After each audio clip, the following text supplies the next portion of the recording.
Hi, it's Wendy. So I have survived Fodder Challenge 2025 and I'm here today to make a video about it. So if you don't know me, if this is your first time on my YouTube channel, then let's see, let me explain who I am. So I'm Wendy and I am the head mistress at an online art school called Fodder School. And what Fodder is Fodder is food for your art. And in Fodder School, we have a formula. We make fodder and then we use fodder in mixed media collage art projects. And every year for the last 5 years, we have orchestrated an online event called the Fodder Challenge. And in this year's Fodder Challenge, I believe, don't quote me, we had over 5,700 participants in the Fodder Challenge, and they were very enthusiastic and we made incredible projects. So in this video, I just want to talk to you about the projects that we made this year in Fodder Challenge in case you are interested in learning how to make art like this. Now, at this point, the official Fodder Challenge month has come to an end, but all of these lessons in how to make all of these things are still available. They're just not available as the challenge anymore. They are now a part of Fodder School 5. So we are in the 5th year of Fodder School, and actually tomorrow our first lessons drop in Fodder School 5. And yeah, I'm just here to show you what we made in the Fodder Challenge, drink my coffee, kind of hang out, schmooze with you. You might be at home, relaxing on your couch. Maybe you're making art. And yeah, I'm just going to go through the Fodder Challenge 2025 projects in case you're curious about what our mixed media collage art school is all about. And let's go for it. So the first lesson that we had was from Sharon Brandon. And Sharon is specifically someone who considers herself a card artist. So her passion for many decades has been making greeting cards. And coincidentally, I was in the greeting card business for 15 years. So I also have a passion for making greeting cards. I just think it's a wonderful, wonderful art form, and it's a way to share art without it being very high stakes. And what Sharon taught us was how to use alcohol inks. And I have never used alcohol inks in my life. And oh my gosh, I am a converted alcohol ink lover. I had no idea how beautiful alcohol inks would be in combination with all of the other types of paper that I love. And yeah, I just had a blast with this. And I have a feeling that alcohol ink fussy cuts are basically images that are cut and used in projects. I think that making images out of alcohol ink papers is just a very natural extension of the types of art that I like to make, the look that I like to achieve. It's really quite beautiful. It looks very organic to me, and it's really fun to create those alcohol ink papers. And then, oh my gosh, I mean, these are just so cute. So who I'm going to send these to? Probably other Fodder schoolers when we do a trade. But yeah, I mean, might send them, let's see, who might send them to a friend on their birthday, or put them with a gift that I hand make. That's actually probably very likely. So, okay, so the alcohol ink papers we made with Sharon, and then we made the greeting cards with Sharon. So that was our first project. Oh my gosh, I almost forgot to show you these adorable things. So as a result of doing this year's Fodder Challenge, I've got a small little mountain of these adorable fussy cut wonky hearts that I love and will be using probably for years from the alcohol ink from Sharon.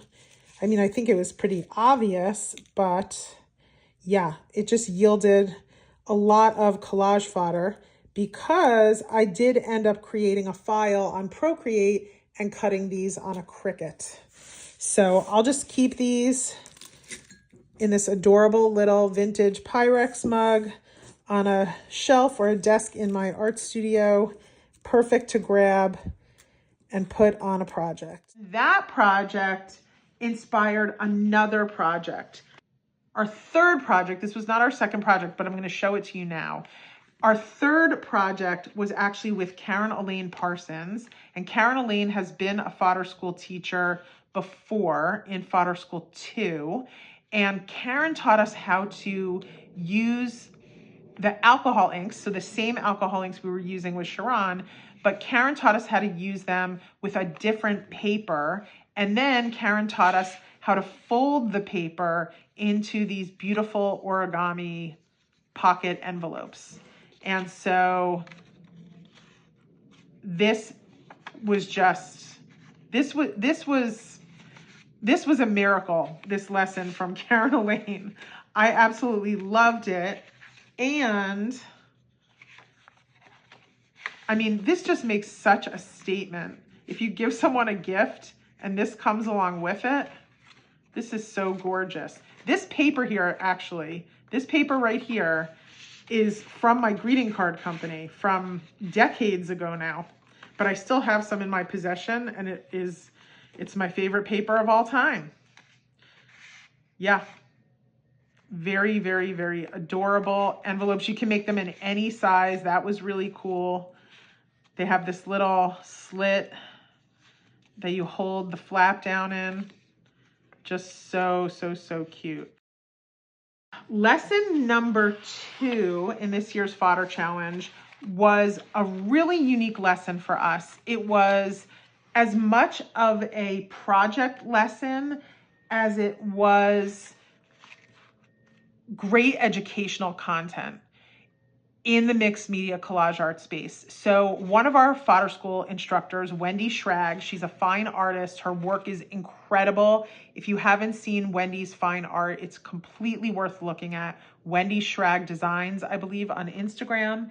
And Wendy did an entire lesson on just best practices for jelly printing. And then one of the best practices was using masks with jelly printing. And so I created, using a lot of inspiration from Fodder School, actually Fodder School 4, I created my own masks on a Cricut machine using Procreate to design the actual masks. You don't have to do that. You can make masks without any technology. You don't need that. But I have this idea for a project in mind, and I was testing out the concept. So I created all of these masks for use on my jelly plate. And then I used all the tips and tricks that Wendy taught us to practice jelly printing. And I think these are absolutely like beautiful jelly prints for use in my collages, for use in my handmade books. They've got a motif on there that's beloved by me and a lot of other artists, that Mary Mecco flower motif. I would only use this for personal use. I would not try to sell any art that that contain these flowers, because this is very much iconically theirs. But I do have a personal project in mind for a paper chandelier where I'm going to be stringing together all of these printed masks, because even the jelly printing process yields not only beautiful printed papers, but it also yields really fabulous, distressed, essentially, masks that you can use for projects. And my idea is to use rings to string hundreds of these together after they've been printed and then string them onto a chandelier. So anyway, so our second project was actually all of these tips and tricks from Wendy Schrag about jelly printing, and that was awesome. And then, like I mentioned, we went into Karen Elaine's project with the lighter weight paper from Yasutomo, one of our sponsors. This is mineral paper that Karen used from Yasutomo, and we made these envelopes for small little cards and messages. And actually, I want to show you this. I ended up putting some of those right into this art journal that I have that I consider to be a sidekick journal. So by sidekick, I mean that I keep this journal at my side as I'm making all of my other projects. And when I have extra paint on my brush, instead of wiping it on my underpaper and, God forbid, washing it down the drain, you do not want to do that.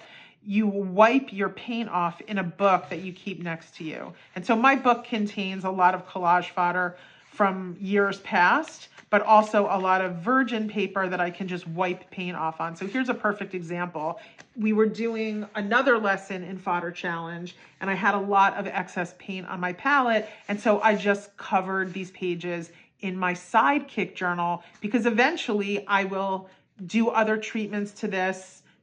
It'll get, you know, marks and all sorts of other things, but it gives me a place to deposit pigment as I'm working. And also it gives me a beautiful art journal when it's finished. So yeah, so I put a few of the pockets that we made with Karen into my journal because they were perfect journaling pockets. So they do double duty. They can go into a journal and they can also be shared with friends. So I attached that one with a little binder clip, and then I believe I permanently attached this one. No, I just kind of temporarily attached it, but I will permanently attach it because I think this looks really good.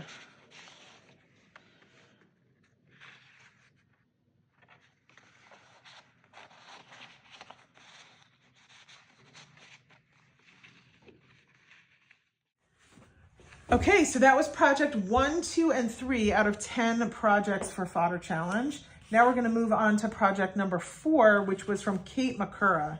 Now, what Kate taught us to make is these magnetic bookmarks. And this is a perfect example of a make fodder, use fodder type of project, a small project, not a big project, but you have a lot of made fodder that we make in Fodder School, and then you use that fodder to create something unique and interesting. So these bookmarks, I mean, I probably wouldn't keep a bookmark this big in a book this small, but hopefully you can get the point. Whatever book you're reading, you can keep this magnetic bookmark in your book, and then you can, without damaging the pages, obviously that's what a bookmark is for, but these happen to just be like unbelievably functional, but also unbelievably adorable. And these really are perfect things for gifting around holiday time, which is coming up. So I used the idea of what Kate taught with packaging bookmarks. So it wasn't just a lesson on how to make the bookmarks. It was also a really great lesson on how to do your own handmade packaging. And so I was playing around with, okay, if I were to make a lot of these, which I really do, I would like to make a lot of these bookmarks because I do think it would make for a really great holiday gift for my local friends. I could make the envelopes, I could make the bookmarks, I could make the packaging. So I used Karen's idea for the envelopes, Kate's idea for the packaging, and I started to package up some of the bookmarks. And I wouldn't have even known that these stamps existed if it wasn't for Fodder Challenge. So then I could even write a little message in here, but I mean, how gorgeous. I don't think I could ever give actually this bookmark away. I'd have to make a whole nother set because those are just too gorgeous. This is gonna have to be my own bookmarks because I love them so much. But what I did is kind of like many days after I had done Kate's bookmarks, I took her idea and I started applying it to just some of this collage fodder that I've been holding on to for a couple years that was actually from a lesson from Karen Elaine in Fodder School too. And the fodder itself was so gorgeous and I had extra of it and I did not want to throw that out. I don't throw out any collage fodder or painted papers that are beautiful. Even if I don't use them in a project, I keep them because I will probably use them later. And that's exactly what happened here. I was looking through my excess collage fodder and I was like, oh, that would be that would make for some absolutely gorgeous magnets. So I started making these into magnets. So this is probably more along the lines of what I would gift during holiday time. Just it's a little bit quicker than collaging, but I don't know if people would get it. Like, this is the kind of art that I think is stunningly beautiful. I just don't know if other people would get it. So I might have to keep this set for myself as well and try to make something that I think, my friends might understand a little bit more. just from a popularity aspect. Okay. That was Kate Makura's project, the bookmarks. And then our next project was from Susan Rossiter. Now, Susan Rossiter is also a fine artist who sells in galleries, and her project for Fodder School 5, which is coming next year, is absolutely incredible. And what she had us doing in the challenge was making cut paper flowers out of either painted papers that we have or just commercial papers or mulberry papers, different things. And once I got started, I just did not want to stop making these flowers. Like, this is the kind of thing where I would keep next to me at all times. And if I'm on the phone, if I'm recording a podcast episode, I could just literally sit there, or if I have a friend over and we're just chatting, I could just sit there and make these flowers in mass, not having any idea what I might use them for later on. But the reality is you always need a focal point for a journal page. And if you've got a piece of painted paper, AKA collage fodder, and then you've got your collage fodder, again, fussy cut flower, add that to your journal page and a quote, and you've got an amazing, gorgeous art journal page. So this is why I make so much collage fodder, because having a lot of food for my art does make art making such a pleasure.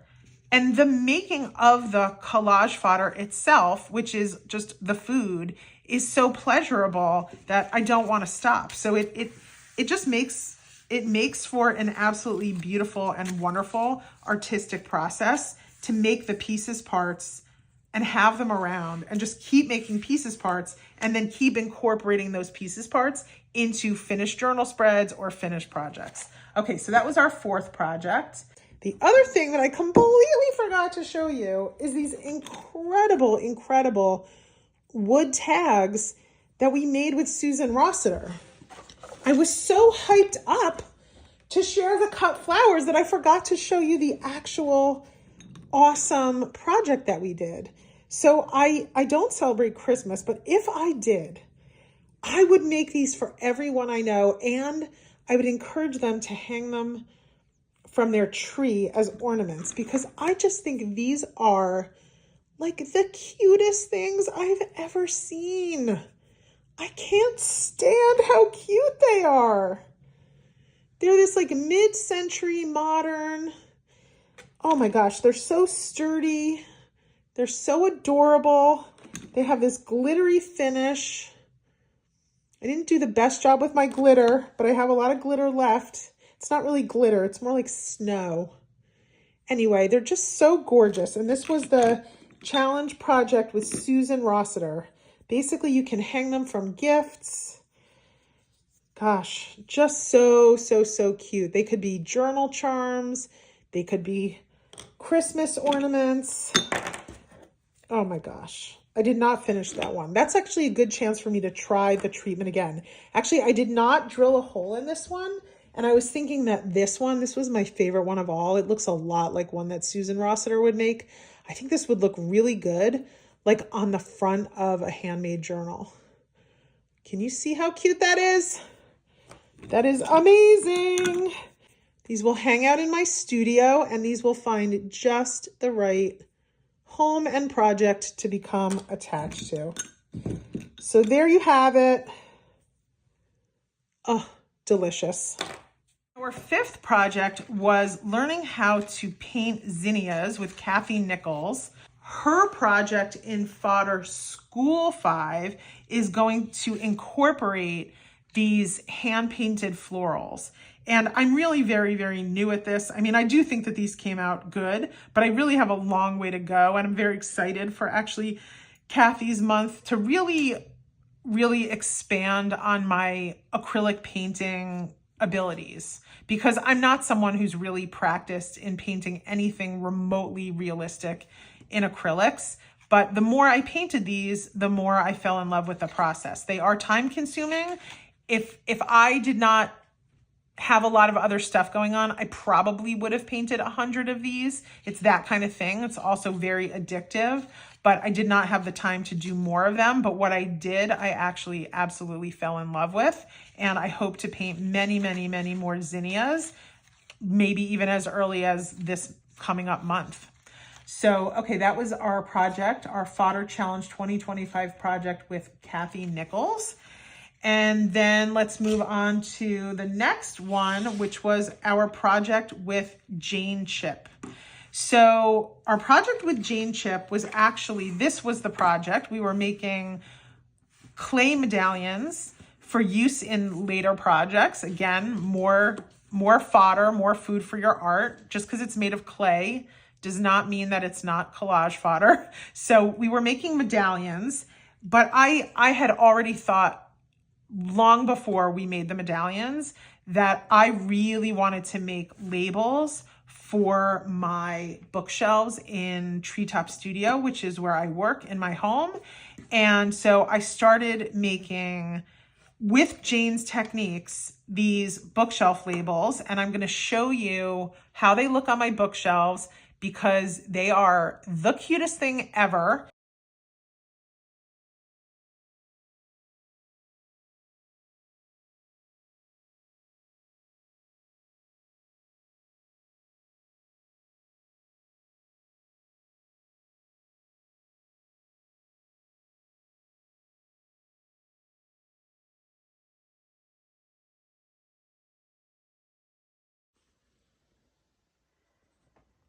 And I need to make probably 25 more of these. Also, again, hopefully maybe in November or December, I'll get back to work making more of these.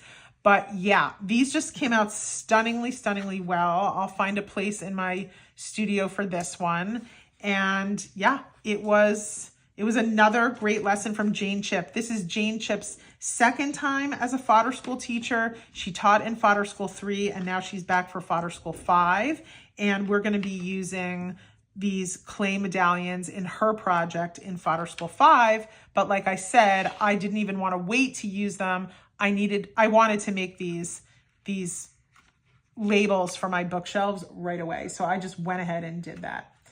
Okay, the next Fodder Challenge lesson was my own Fodder Challenge lesson, which was collaged and doodled hamsas.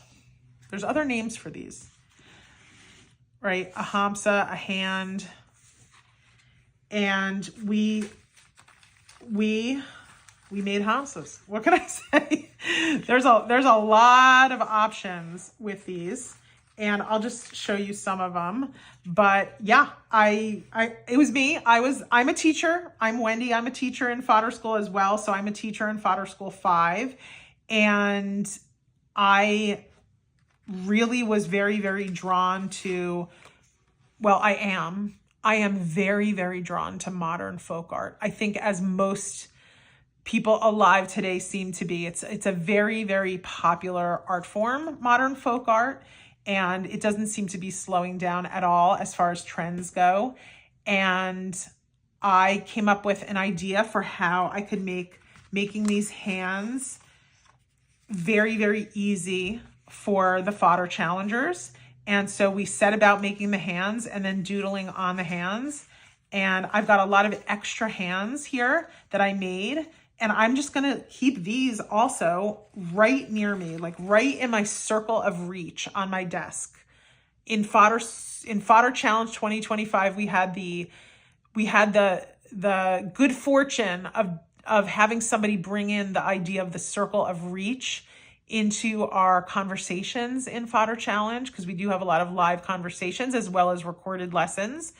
And yeah, now I know about the circle of reach, and this is something that I want to keep right in my circle of reach because it's a great, easy project for me to pick up and just finish more of them. And, you know, they can go on greeting cards, they can go into journals.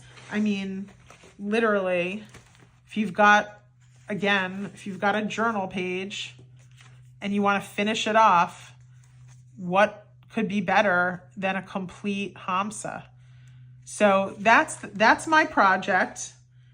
I love doing it. I think a lot of other people did too, as evidenced by the thousands and thousands of these that got made. I've also been hanging these up around my art studio, which I will cut to right now and just kind of show you how cool they look on the wall. And they're so easy to hang on the wall. You just put a little fun tack on. I'll show you what I use. I just use this mounting putty made from the Gorilla Company. It's removable, it doesn't damage your walls. And I just put a little dot of it on a few places on these hands, and I just hang them up on my walls because why not? They're so cool looking.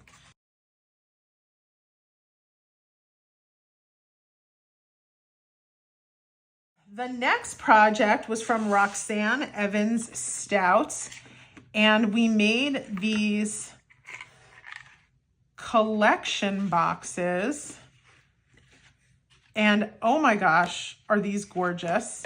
Now, everybody got to use whatever paper they had, excess paper, and I happen to have excess paper in my Fodder stash that was perfect for this project. And I think that these are also going to remain pretty close to my circle of reach, just as ways to collect the little pieces parts from projects that I'm working on before those pieces parts become finished pieces. And yeah, and just holding on to anything. I mean, they're just so gorgeous. They're works of art in and of themselves. I'll show you the back sides. I mean, this was such a great project, very easy, and absolutely stunning results. And you can store anything in these. You can also make these into art. So you can actually make assemblages in these by permanently attaching different assemblage pieces on the inside and then actually mounting these either in a shadow box frame or on your wall. And yeah, I mean, you could really go to town with these boxes. They feel so good in your hand. I mean, I don't know if I want to mount these onto the wall because the back sides are so gorgeous. I don't know. These are just, they're so fun to touch and play with. And it just worked out for me. I happen to have this nature printed paper that had previously been watercolor leaf and floral painted on. And I painted, or I used rusty bits. So this project really came together for me to create something really, really cool that I really like the way that it looks. So yeah, so that was Roxanne Evans Stouts. After Roxanne, our next lesson was from Dory Patrick, and Dory gave us a very unique lesson in a technique that she has been playing with in her art journals. And it's a fantastic, fantastic design exercise and just a relaxation exercise. Very kind of similar effects to the kind of relaxation that one would get maybe from doing watercolor for relaxation. Just a really fun, playful, low stress, very easy to do type of art journaling. And yeah, once you get started doing it, you really do not want to stop. I know that I did one more spread. Let's see if I can find it. So much is happening in my sidekick journal. Okay, let's see. All right, I can't find it right now, but I did 3 of them and they were all super fun to do. Okay, after Dory Patrick, which again, that was another phenomenal lesson. After Dory Patrick, we made clusters with Arlena Blanchard, AB Shanghai on Instagram. And my clusters ended up kind of coalescing around the theme of Frida Kahlo. It was not intentional, but it's just what happened.